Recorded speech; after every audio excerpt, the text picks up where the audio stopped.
Hey guys, Fire here from InDepth Gaming, bringing you another game review. This time we're checking out River City Girl Zero.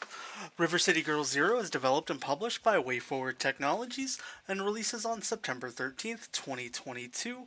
Unfortunately, we don't have a price quite yet for the game, but I'll let you know what I think and if it's worth picking up. So, a little premise on River City Girl Zero. This is actually a kind of re-release, reimagining, upgraded version of the original version of the game that was released in Japan in the mid-90s. I'm going to butcher the name of this game, but let's give it a shot. Shin Neketsu Koa Kunitachi no Banka.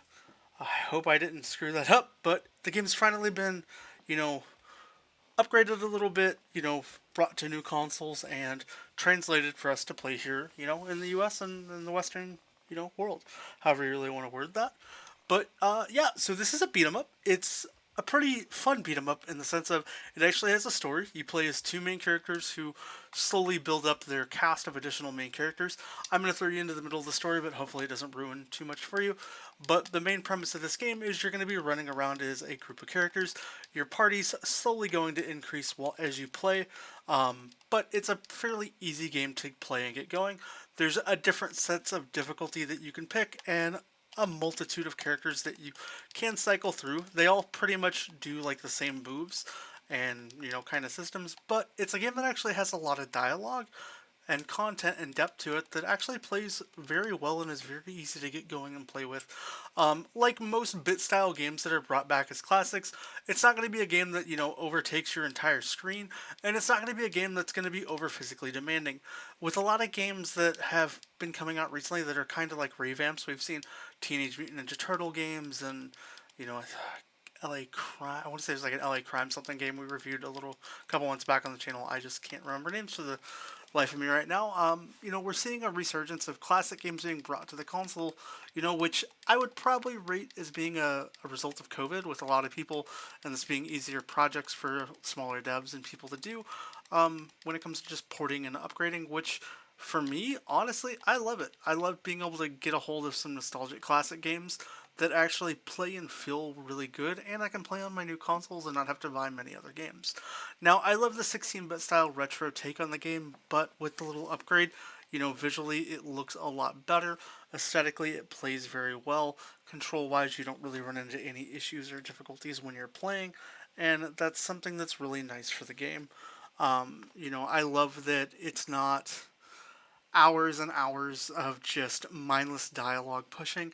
You get a few minute little dialogue sessions, and stuff that you don't really feel too meaty with, but it gives you enough content for a story that helps keep you engaged and makes you want to constantly progress on to the next section and learn more and more in the story, as well as the environment and atmosphere of the game does change quite a bit, and for me that's something that I really enjoy. You go from being in a prison to in a school to amusement park and all kinds of other varying locations to really kind of dive into this deeper story to figure out, why you were kind of betrayed and sabotaged. As far as aesthetics of the game, I love the graphics, as I've mentioned a couple times already. I think the game is done very well. It's a very beautiful and well polished game visually, and I love just this art style in general. Things look like they belong the way they should be. They fit really well, and for me, that's a big plus for this game. I think most gamers will enjoy diving into this game visually. It's not going to feel like it's minimal effort just to create something minor. It should feel like, a really well balanced out game that just works for, gamers. As far as like the soundtrack and audio and everything going into the game as well, I definitely think that they've done a really good job presenting an audible experience that's both fun and enjoyable. What's really exciting about this game is just the unique, take on how the game does the fighting. You have a bunch of different button combos, but nothing seems overly difficult or too hard for anybody really to sit and play and, kind of figure out. I think the variety of enemies that you're presented is something that the game really showcases very well.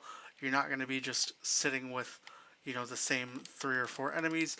You're actually going to get to slowly introduce to some new characters to play with, but it's not going to be, in a sense, a way that's entirely boring, and the game's also going to give you different opportunities to figure some things out. Unfortunately, I'm struggling here to get on top of this first wheel, but the game has a really neat way that aesthetically it brings to level 2. You're going to be in collapsing buildings, things you have to ascend, descend, and everything just kind of couples to a really well balanced project or package with the game as how it's set up.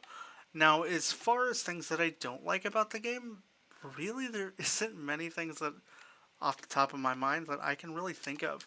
This game is kind of just a well balanced overall package that presents itself in a way that is an easy step into the beat 'em up kind of genre, and especially people who don't really like to play like heavy duty fighting games.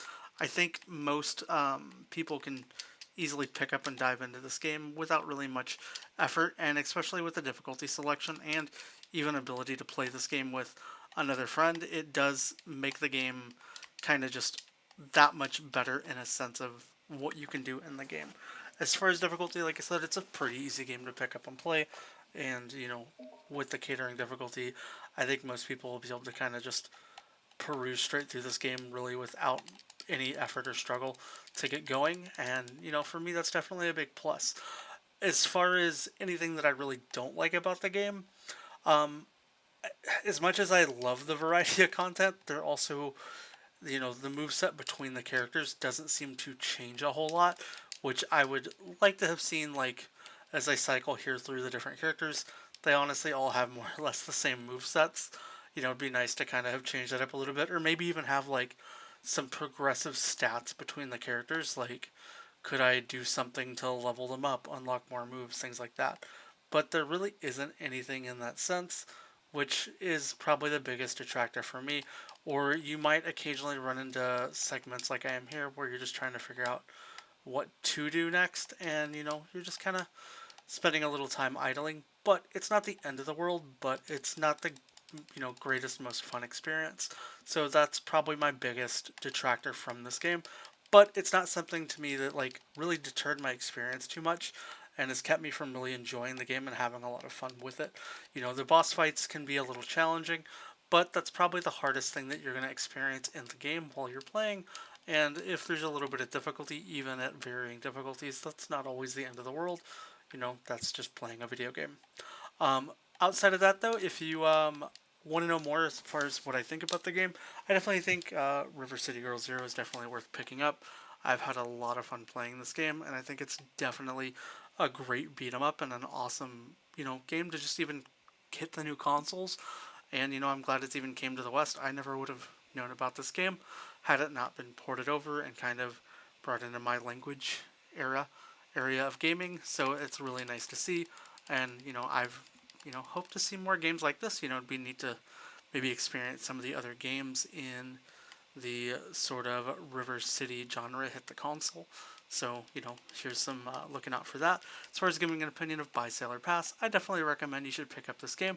It's a lot of fun, and I think it's pretty enjoyable.